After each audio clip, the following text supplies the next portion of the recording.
राम राम जी सभी को। ये जो भाई दहेज प्रथा है, मतलब जो अपनी बेटियों को दिया जाता है, ये आज से नहीं सदा से ही दिया जाता है। वैसे तो सतयुग, त्रेता युग, द्वापर युग से ही, कि जब राजा की बेटी का विवाह विवाह होता था तो उसके साथ बहुत सारी दासियां, रथ, हाथी, घोड़े, धन संपदा, पता नहीं बहुत कुछ दिया जाता था।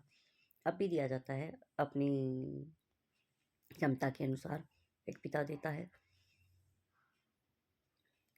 पर बहुत गलत है। आप अपने बेटी दे रहे हो, अपना धन दे रहे हो। एक बेटी पैदा होती है, उसी टाइम से शुरुआत हो जाती है कि ये दूसरे घर जानी है, इसके साथ धन भी जाएगा, मतलब जोड़ना शुरू हो जाता है पैसा की बेटी की शादी के टाइम खर्चा आएगा। यार बेटे वालों की तो बल्ले बल्ले, इसीलिए सब बेटा चाहते हैं कि धन भी आएगा, किसी की लड़की भी आएगी, फ्री का नौकर होता है वो। एक क्या हुआ, साल 2 साल में, साल 6 महीने में सूट सिला दिया या कोई ज्वेलरी दिला दी। वो भी इसलिए कि ज्वेलरी भी अपने घर रहनी है, सूट भी अपने घर रहना है। नौकर को भी तो सैलरी देते हो आए महीने, तो बहू को भी देंगी। एक दो सूट महीने में, एक सूट भी ले लेगी तो सैलरी का काम करेगी। 2 ढाई 5 हज़ार तक का सूट लेगी, और नौकरानी फुल टाइम वाली 10 से 15 20 हज़ार भी ले लेगी, पर उसके सारे खर्चे उठाते हो। फिर ये भी प्रेशर आता है ससुराल वालों कि हम तो दवाइयाँ भी दिलाते हैं, बीमारी में दिखाते हैं उसे, रूम में सुलाते हैं, एसी का खर्चा आता है, बिजली का बिल, खाने का, जो भी वो मनचाहा खाती है, घूमती है, फिरती है। तो भाई बेटा है तुम्हारा, उसे घुमा रहे हो, उसके शौक के लिए घुमा रहे हो, उसकी खुशी के लिए घुमा रहे हो। मैं तो हर माँ बाप, हर उस बेटी के माँ बाप से कहना चाहती हूँ, छोड़ दो, धन देना तो बिल्कुल ही छोड़ दो। और भाई लड़के वाले लें तो भाई लड़की ही मत दो, मत दो। अपनी लड़की को इतना सक्षम बनाओ, पढ़ाओ लिखाओ कि नौकरी करे, अपने पैरों पे खड़ी हो, कोई अच्छा सा लड़का देखे और बोले उसे सीधे, तुम अपने घर से उतना ही धन लेके आओ और मैं भी अपने घर से उतना ही धन लेके आऊँगी। शादी करेंगे तब एक अलग घर बनाएंगे, बसाएंगे, तुम अपने माँ बाप को संभालना, मैं अपने माँ बाप को संभालूंगी।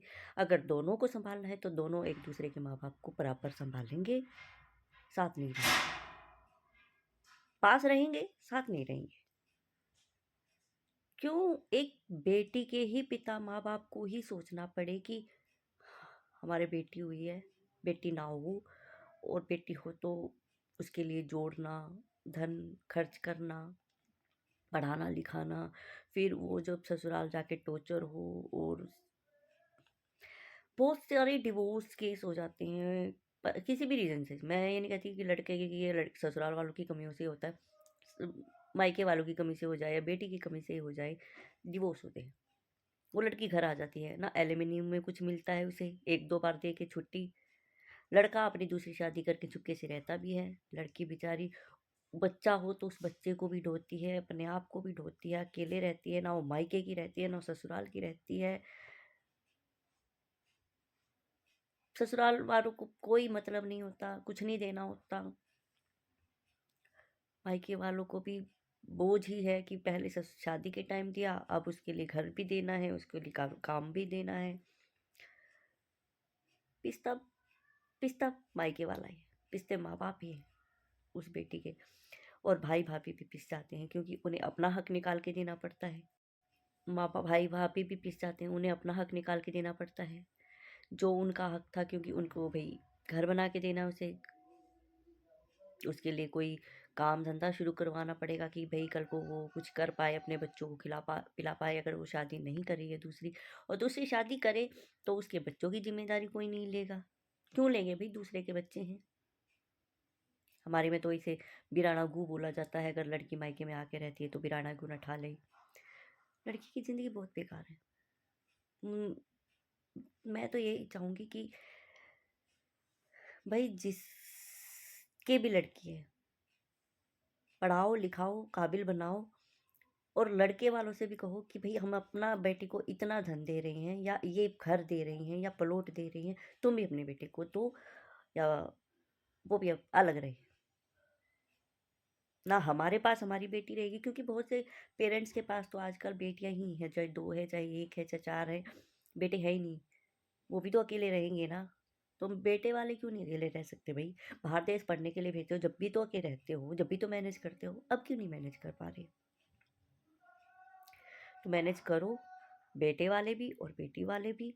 बराबर धन दो या कुछ मत दो, दोनों को खुद अपने पैरों पे खड़ा होने दो, खुद स्ट्रगल करने दो, खुद वक्त की हालात की थपेड़े खाने दो उन्हें। पैसे की वैल्यू हो, इंसान की वैल्यू हो, और अपना संघर्ष करने दो, और एक दूसरे को पहचानने दो, जानने दो। दोनों को इतना काबिल बनाओ, इतने अच्छे संस्कार दो कि वो तुम दोनों परिवारों के पेरेंट्स को संभाल पाए, दोनों की इज्जत बना पाए। जयराम जी, अगर मेरी बात आपको सही लगी हो तो कमेंट जरूर करना। अगर मैं सही हूँ, धन्यवाद। जयराम जी।